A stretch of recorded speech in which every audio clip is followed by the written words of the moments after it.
Nalaman ko yung pamilya naman, in fairness to the Marines, kinupkup ka agad. But eventually, I think, inayos din nila na, siguro, para hindi ma-endanger din yung family, inilayo kay Gutesa na, itinago din nila. Ang Marines ang nagtago sa pamilya. Yes. Okay. Yes. At hiniwalay kay Sergeant Gutesa. Hanggang ngayon, nandun pa siya. Saan? Sa Philippine Marine Compound, sa Bonifacio. Have you seen the house of Speaker Martin? Have you been there? No. Okay. It's a 3,000-hectare property. I think, I'm not sure, there's about 3 or 4 structures in that place. And then, several days ago, may tumawag na kaibigan sa media. Sabi niya, "Sir, totoo bang inambush si Gutesa?" So, ako naman nabigla, tinawagan ko. Sabi ko, "Ano to?" Sabi Sino pong tinawagan niyo? Si Gutesa? Yung media. Sabi ko, "Saan ang galing to?"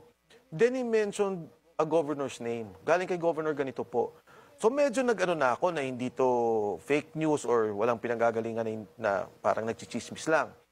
So immediately, tinawagan ko yung contact ko sa kanya, paki-check naman. So chinek naman niya, siguro after 1-2 hours tumawag. Sabi niya, Sec, walang problema, safe siya, pero totoo.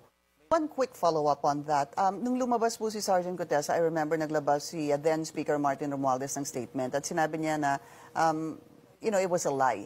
Because first and foremost, that particular address that was cited by Sergeant Gutesa has been under renovation. Point taken. Why did Sergeant Gutesa not even once say that, dinadala nga namin dito sa bahay na ito sa Forbes Park na nakikita ko ay under renovation. Yun po yung ilan sa mga nakita kong feedback din. Something that probably would have been very easy to describe. I want to be fair to Speaker Martin, diba? He will have his time in court. He will have his time to defend himself. Have you seen the house of Speaker Martin? Have you been there? No. Okay. It's a 3,000-hectare property. I think, I'm not sure, there's about 3 or 4 structures in that place. 3,000, I don't know, gano'n kalaki ba itong studio nyo? Gano'n kalaki itong property? Okay. Diba? It's maliit eh. Itong pinag-usapan natin. If a portion is under construction, hindi makikita. Is that what you're saying, sir? Well, pwede mo makita, pero ang laki ng lugar eh. Diba? Para siyang, again, 3,000 hectares, malaki yung pasukan. Alam na lahat ng congressman yon.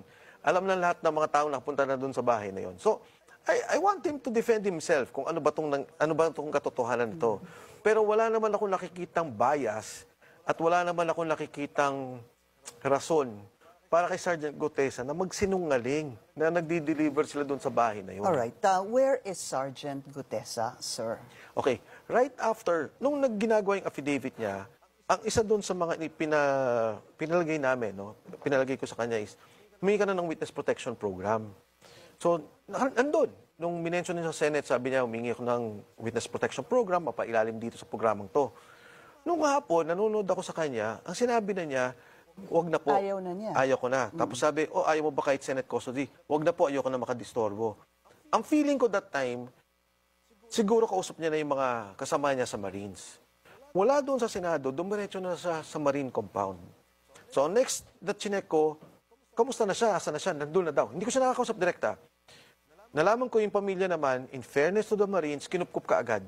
But eventually, I think, inayos din nila na, siguro, para hindi ma-endanger din yung family, inilayo kay Gutesa na, itinago din nila. Ang Marines ang nagtago sa pamilya. Yes. Okay. Yes. At hiniwalay kay Sergeant Gutesa. Hanggang ngayon, nandun pa siya. Saan? Sa Philippine Marine Compound, sa Bonifacio. Is that so, sir? Yeah. Okay. And then, several days ago, may tumawag na kaibigan sa media. Sabi niya, "Sir, totoo bang inambush si Gutesa?" So, ako naman nabigla, tinawagan ko. Sabi ko, "Ano to?" Sabi Sino niya, pong tinawagan niyo? Si Gutesa? yung media. Sabi ko, "Saan ang galing to?" Then he mentioned a governor's name. Galing kay governor ganito po. So medyo nag-ano na ako na hindi to fake news or walang pinanggagalingan na parang nagchichismis lang. So immediately, tinawagan ko yung contact ko sa kanya, paki-check naman.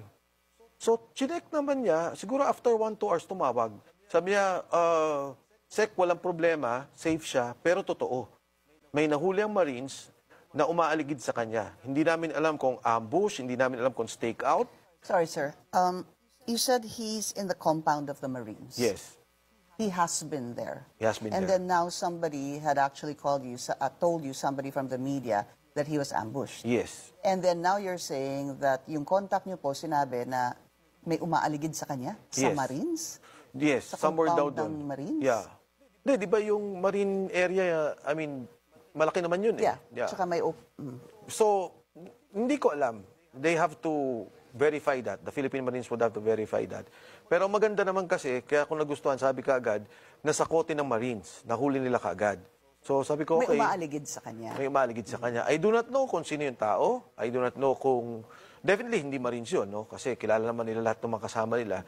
And kung ano yung intent, hindi ko rin alam.